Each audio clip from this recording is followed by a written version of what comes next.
আজই তোর ভাবিকে বাড়ি থেকে বের করে দেবো, তাকে আমার পছন্দ হয় না। কিন্তু মা, আজই তো ভাইয়া দেশে আসছে। সেই জন্য তো আজই তোর ভাবিকে বাড়ি থেকে বের করে দেবো, যাতে তুহিনের সাথে না দেখা হয়। ওদের আমি কখনোই সংসার করতে দেব না। মা, বাবা পছন্দ করে ভাবির সাথে ভাইয়া বিদেশ থাকতে বিয়ে দিয়েছে, আর তুমি সেটা এখনো মেনে নিতে পারছো না?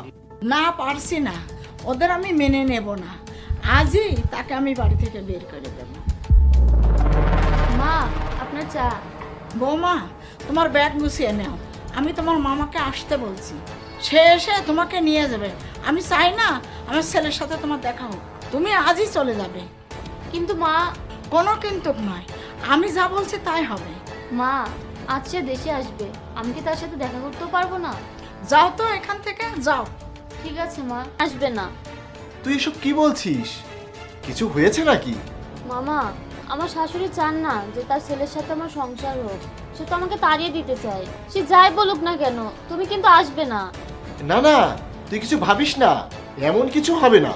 তুই তো ভয় পাচ্ছিস কেন? আমি তো আছি। তোকে আমি ছোট থেকে বড় করেছি, তোকে আমি কষ্ট পেতে দেব না। মামা, তুমি তো আমার বাবা মা সব হয়ে আমাকে মানুষ করেছো।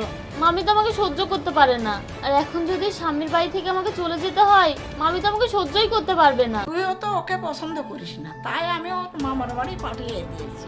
এখন যাবতীয় কাজ সেরে সেইগুলো এখন পাঠিয়ে দিতে হবে। হ্যাঁ ভাইয়া, তোমাকে আমরা আবার নতুন করে বিয়ে দেব। আগে যা হয়েছে তুমি তা বাদ দাও। আচ্ছা মা, তোমাদের যা ভালো হয় তোমরা সেটাই করো। এই দেখ, ওরা তোর জন্য এসব পাঠিয়েছে, আর এই কাগজটাও পাঠিয়েছে। মনে হয় তোর সংসারটা আর টিকলো না। আমি তোর জন্য কিছুই করতে পারলাম না, তুই আমাকে ক্ষমা করে দিস। বৌমা, তুমি আমার ঘরের লক্ষ্মী। তোমার মতো পরহেজগার ভালো স্বভাবের মেয়ে পেয়ে আমি খুশি। এইভাবে তো তোমার আমার ছেলের সাথে দেখা হতে পারে না। তুমি তো আমার ঘর উজ্জ্বল করে আসবে। বিয়ের সব জিনিসপাতি পাঠালাম, ধুমধাম করে তোমাকে তুলে আনবো, রেডি হও। মামা। কিরে, কি হয়েছে?